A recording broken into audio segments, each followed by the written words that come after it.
한 주의 시작, 여의도 정치를 깊이 있고 날카롭게 들여다보는 시간입니다. 정치 먼데이. 예, 오늘은 최재성 전 청와대 정무수석과 함께하겠습니다. 안녕하십니까? 안녕하세요. 예, 한일 정상회담 관련해서 무수한 보도가 쏟아지고 있는데 윤석열 대통령은 이게 이제 가장 큰 이유였던 것 같기도 합니다.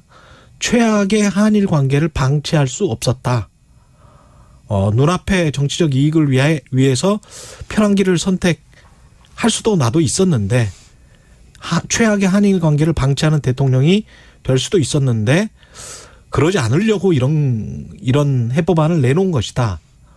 이런 것 같습니다. 이게 지금 주요 의도라고 이야기를 하는 것 같은데 당시에 국회의원이셨죠. 이 문재인 정부 당시에 2019년 당시에. 그렇습니다. 그렇죠. 그 당시 상황을 좀 복기를 해볼까요?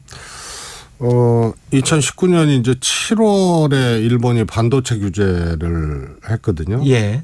그래서 민주당에서는 일본 경제보복으로 규정을 하고 강제징용 대법원 판결에 대한 경제보복으로 규정을 하고 경제보복 대책 특위를 만들었고 제가 이제 특위위원장을 했습니다. 국회에서는 그러셨고 당에서. 네, 당에서. 예. 예. 그런데 이때만 해도 정말 반도체를 규제한다, 반도체 소재를 안 주겠다 이래 나오니까 정말 우리가 망하는 줄 알았죠. 그랬죠. 처음에 분위기는. 정말 집채만한 바위가 산에서 굴러떨어지는 그런 느낌이었는데요. 그래서 사실 싸워야겠다 이런 생각을 내기가 굉장히 힘든 시기였죠. 그러나 아시다시피 이 반도체 규제로 우리 반도체 소재를 주지 않으면서 반도체를 때리는 게 이게 정말 국제적으로 전쟁과 같은 거거든요. 예. 그래서 결국 일본이 발표만 해놓고 실질적으로 규제는 못했거든요. 예. 그만큼 이게 글로벌 밸류 체인에서 일본은 소재를, 우리는 중간 제격인 반도체를, 예. 그다음에 완제품을 쓰는 글로벌 기업들이 있잖아요. 그렇죠. 그래서 이건 다 여러 나라를 대상으로 일본이 전쟁을 벌이는 거하고 똑같기 때문에 그때 우리 판단은 이거 실질적으로 규제를 할 수 못하기 때문에 그다음에 일본과 한국의 경제가 턱 밑이 아니고 눈앞까지 한국 경제가 와 있기 때문에 이거는 우리가 양보할 수 없는 그런 싸움을. 그리고 진행되는 상황을 그 이후에 보면 한국이 소부장을 좀 강화를 하면서 일부 품목 같은 거는 대체를 했단 말이죠. 그리고 그렇습니다. 불화수소가 이제 대표적이고요. 일본 기업들이 안 되니까 직접 오기도 했고 한국으로. 그렇습니다. 예. 일본은 하여튼 조금 희한하죠. 이제 공화제 외피를 썼지만 사실 자력으로 쟁취한 그런 체제가 아니고 전후에 어떻게 보면은 국제사회에서 만들어준 법이기 때문에 민주주의를 습득하지 못한 그런 역사를 갖고 있고 외피는 그랬기 때문에 기업이나 국민들이 이상할 정도로 국가에 대한 이제 충성도가 높죠. 그렇죠. 그래서 일본 기업도 내부 불만은 엄청나게 있었지만 표출은 안 됐고 이런 거죠. 그러나 우리는 소부장을 통해서 소부장도 김대중 대통령이 시작을 했는데 문재인 대통령 때 소부장은 완전히 달랐어요. 대기업에 어떻게 보면 같이 설계하고 같이 참여하는 소부장이기 때문에 이걸 통해서 많은 이제 소득도 있었죠.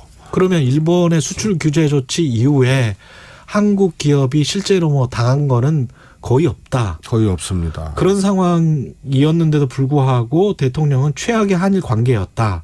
그래서 방치할 수 없었다. 이렇게 지금 이야기를 하고 있는 건데 이거는 사실 관계가 맞다고 보십니까? 사실은 이거는 이제 지나친 해석이죠. 지나친 해석이다. 예. 우선은 뭐냐면 우리의 이제 일본과의 관계를 보면요. 역사적인 문제가 있잖아요. 그다음에 독도 같은 영토 주권 문제가 있고요. 그다음에 강제징용과 같은 어떻게 보면 개인 청구권, 다시 말해서 이제 국민 기본권의 문제가 있고요. 그다음에 후쿠시마 오염수 방류로 인해서 예를 들어서 우리가 이제 수산물이나 이런 것을 이제 수입을 하게 되면 일본 그러면 이건 또 식량 주권의 문제거든요. 가장 가까운 나라 일본의 역사적으로, 산업적으로, 또 미래, 안보적으로 또 국민 기본권에 해당하는 거 영토 주권 이런 것들이 아주 거의 모든 문제가 응집돼 있는 게 한일 관계거든요. 예. 그래서 뭐 윤석열 대통령 해석대로 그동안 최악의 한일 관계 방치됐는데 내가 편한 길을 갈 수도 있지만 그것 때문에 했다 이런 것은 그러면은 영토 주권이나 역사적인 문제나 또 우리 이제 산업 또 식량 주권, 국민 기본권 이런 것들을 지키면서 그것을 해야 되는데 예. 본인의 판단이나 본인의 생각, 본인의 선호도 이런 거를 가지고 나머지 문제를 등한시했기 때문에 이건 대통령이 어떻게 보면은 대통령의 책무를 이런 말로 사실은 피해가거나 다 하지 못한 거죠. 그때 강제동원 해법안이 대법원에서 판결이 나왔을 때 당시에 문재인 정부도 분명히 당황했을 거란 말이죠. 그러면 물밑 협상 같은 걸 혹시 정무수석이셨기 때문에 진행을 했습니까? 당시 정부에서? 이렇게 이제 두 시기로 나눠서 보는 게 좋을 것 같습니다. 예. 2018년 10월에 우리 대법원에 판결이 나왔잖아요. 예. 그리고 이듬해 일본 19년 7월에 반도체 규제를 하고요. 우리는 9월에 WTO 제소를 합니다. 이거 100% 이기거든요. 예. 국제무역구범을 일본이 침해했기 때문에. 그리고 그 뒤에 일본이 화이트리스트 배제를 그랬죠. 합니다. 예. 그리고 우리는 또 지소미아로 또 그렇죠. 맞대응을 했습니다. 지소미아 유해. 네. 예.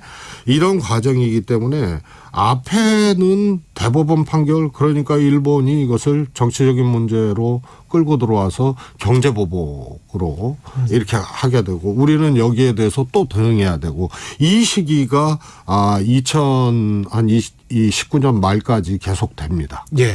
그리고 2020년 이제 들어와서는 우리가 국제사회에 아주 공개적으로 그리고 또 일본에 아주 공개적으로 혹은 비공식적으로 양국 간의 문제를 풀어보자라고 메시지를 던집니다.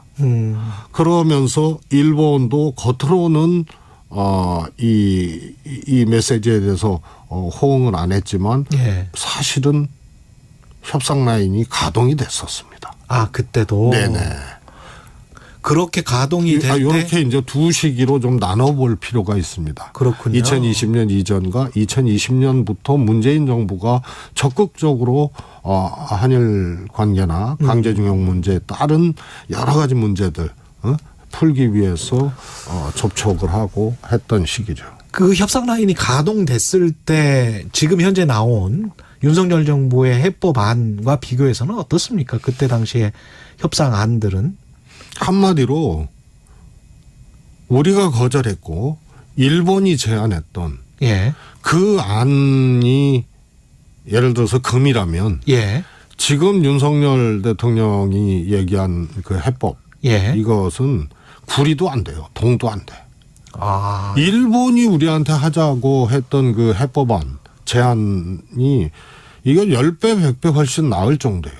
물론 그 정도가. 거절을 했고 지금도 그 안을 받아서는 안 되지만요. 그런데 중요한 거는 일본이 그 안을 제시했던 거는 사실은 양 정부 일본과 한국 양 정부 간의 이 협상 거의 전권 한 라인이 가동이 됐었어요. 거기서 1차 합의를 합니다. 전권 한 라인에서. 그래요? 그런데 아베 총리가 걷어찬 거 아니에요. 그러니까 또 두 번째 합의를 합니다. 이 예. 협상 라인에서. 그런데 또 아베 총리가 걷어찬 거예요. 그리고 세 번째는 일본이 협상안을 갖고 왔죠. 예. 근데 그거는 우리가 안 된다 이거는. 당연히 이 세 가지 다. 예. 1, 2, 3 다 사과를 전제로 하는 거였어요. 일본이 사과를 전제로. 예. 그래서 첫 번째, 두 번째 협상안은 뭐 지금 윤석열 정부가 했던 거하고는 비교도 안 되는 거고 세 번째 일본이 우리가 걷어찬 거. 제시한 안도 지금 안보다 10배, 100배는 아니에요. 그러니까 이 정부가 말이에요. 예? 윤석열 대통령이 5년 동안 최악이었던 한일 관계를 해결하기 위해서 자기가 편한 길 가지 않고 이런 결단을 했다. 이런 것은 그때 기록물이나 그런 걸 봤으면. 또 이것을 확인을 했으면 이게 굉장한 주요 사안 아닙니까? 근데 대통령실에서 그걸 보지 않았을까요? 저는 그게 의문이에요. 과거 기록 문제. 도대체 예. 일본하고 문재인 정부에서 강제징용 문제를 포함해서 양국간 문제를 어디까지 어떻게 했는지 이것을 기록물 혹은 인수과정에서 확인을 했으면 이렇게 할 수가 없죠. 일본이 제시한 안보다도 못한 것을 그걸 갖고 가서 결단이라고 얘기하고 플러스 알파 아니에요? 강제징용뿐만이 아니고 예. 독도 문제도 거론이 되고 위안부 문제도 거론됐다고 일본에서 공식 브리핑을 한 거 아니에요. 그래서 이거는 입이 10개라도 할 말이 없는 결과예요. 그리고 그 비교 잣대는 일본이 제시한 아니에요. 그렇군요. 근데 이 이후에 지금 방미를 앞두고 외교 안보 라인이 교체가 됐단 말이죠. 이것도 지금 어떤 상황인지를 모르겠어요. 블랙핑크 뭐 레이디 가가 이게 굉장히 마이너한 이슈일 것 같은데 그 이야기가 이제 나오면서 전체적으로 흐트러져 버린 것 같은 그런 느낌도 들고요. 이게 참 기이한 현상이죠. 예. 저는 정상적으로는 이해하기 어려운데 윤 대통령이 일본 방문하기 전에 비서관 교체했잖아요.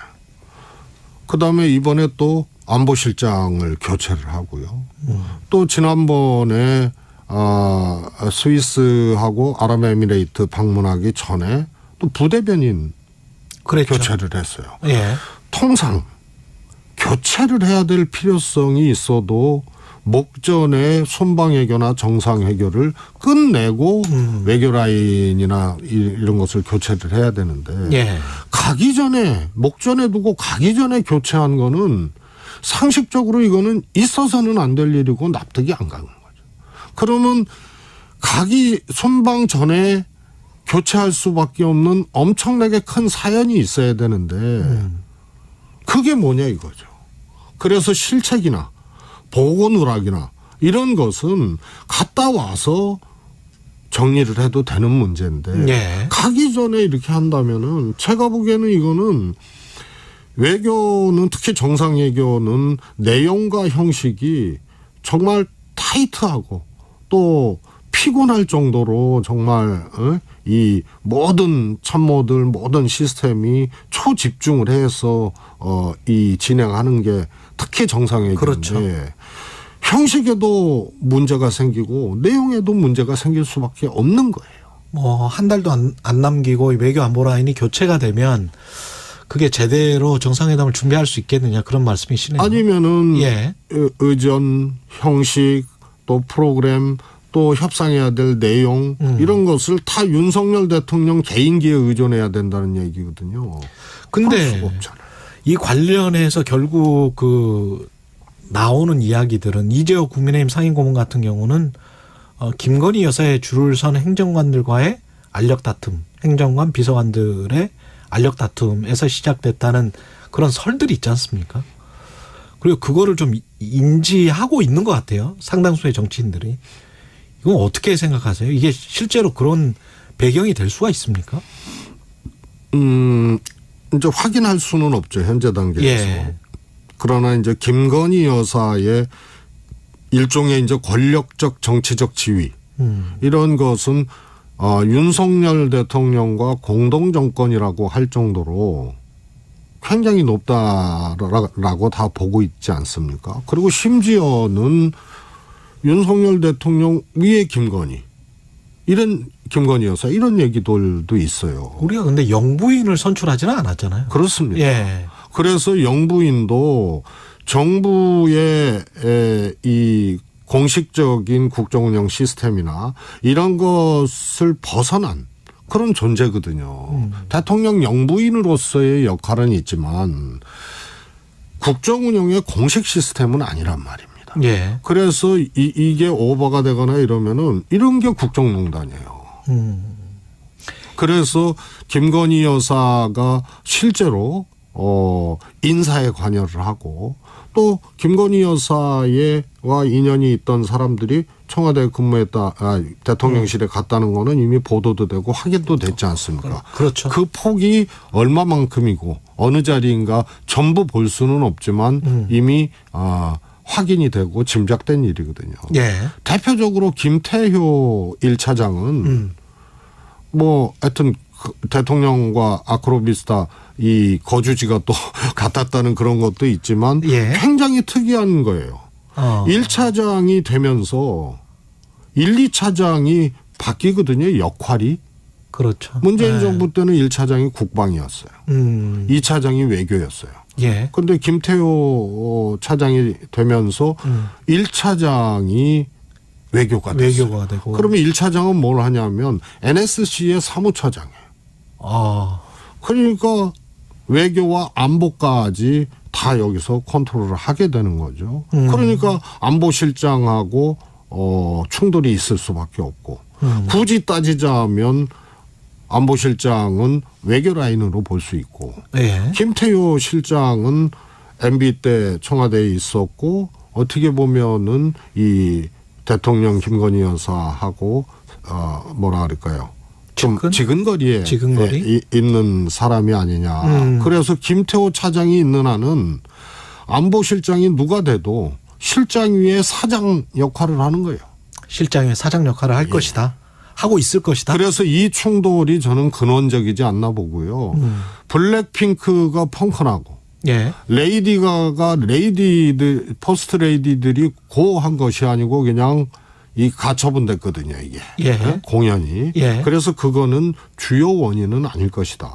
그게 주요 원인은 그리고 아니다. 실제로 이거 움직였던 흔적들은 있는 것 같아요. 이 레이디 가가와 블랙핑크 공연. 어디에서? 우리 대통령실에서 아니면 저쪽에서? 양쪽 미국에서? 다죠. 양쪽 다? 예. 그러나 미국 측은 이 확인할 수가 없는데. 확인을 안 해주죠. 예. 블랙핑크나 여기가 이제 일정을 조금 이렇게 인지를 하고 있었던 예. 이런 것은 이제 조금 흔적이 좀 보이는 것 같아요. 예. 그러면 이거는 이 일정조차도 뭐 이게 주요 사안은 아니거든요. 예. 정상에게. 이 일정조차도 하여튼 소화해내지 못하는 그런 정도의 지금 시스템이고요. 교체의 근원적인 원인은 이거는 있을 수 없는 거고 공연 무산 때문에 안보실장이 교체됐다는 거는 있을 수 없는 거고 아까 말씀드린 아주 더 큰 의미의 갈등, 알력 이런 것들이 사전 교체라는 그야말로 찾아보기 어려운 그런 결과를 도출하지 않았나 싶습니다. 오늘 제주에서 4.3 추념제가 있는데 대통령 안 갔단 말이죠. 지난해에는 이제 당선인 신분으로 갔었고 어떻게 생각하세요? 대구 소문시장이랄지 뭐 마침 또 대구에서 시구까지 했는데 안 가니까 조금 좀 이상하기는 합니다만은. 대통령의 일정하고 4.3하고 이렇게 바로 맞비교해서 또 평가를 하는 것은 그건 또 저는 뭐 꼭 바람직한 건 아니라고 보는데요. 꼭 갈 필요는 없다. 4.3을 매년 가야 된다는 뭐 그런 거는 없죠. 예. 그러나 한번 다녀오셨고 그런데 중요한 거는 이번에 대통령이 영호남을 오가면서 일정을 1박 2일 일정을 매우 타이트하게 했거든요. 근데 이 일정의 테마가 분명치가 않아요. 테마가. 야구장 가서 시구했죠. 서문시장 또 네 번째인가 또 가셨죠. 그리고 순천만 정원박람회 가시고 수산인의 날 가고 예. 그다음에 뭐 또 진주에서 군항제 비공개 일정으로 했다는 건데 매우 타이트한 일정을 했는데요. 여기서 왜 이 일정을 하는지가 불분명해요. 민생 일정도 아니고 이 시기에. 그리고 이거 대통령 선거가 아니잖아요. 선거 때 보통 이렇게 하거든요. 예. 대통령의 일정과 후보의 일정은 완전히 다른 거죠. 그러네. 그럼 예. 지금 시기에 꼭 이런 거 뭐 서문시장 가고 이 축제 가고 야구 시구하고 이것이 맞는 일정이냐? 이 시기에 무슨 메시지와 무슨 시그널을 대통령실 입장에서는 어떤 메시지를 주고 싶었던 걸까요? 저는 그게 잘 모르겠어요. 잘 모르겠다. 그래서 대통령이 움직인다는 거는 경제가 어려우면은 산업 현장을 가거나 이런 경제 어려움에 피해를 받는 이런 저 서민들이라든가 저소득층 혹은 피해 기업 예. 이런 데를 가거나 이렇게 해야 되는데요. 지금 이 시기에 그 일정을 해야 될 이유를 저는 잘 모르겠어요. 그런데 거기에 이제 또 이 4.3도 또 이제 바로 있었죠. 예. 그러니까 자꾸 이제 비교를 하게 되고 이렇게 되는 거예요. 납득이 안 가는 일들이 좀 있다. 대통령 후보 일정이에요. 이거는 선거 일정이지 대통령의 일정이 아니죠. 알겠습니다. 여기까지 듣겠습니다. 정치 먼데이 최재성 전 청와대 정무수석이었습니다. 고맙습니다. 감사합니다.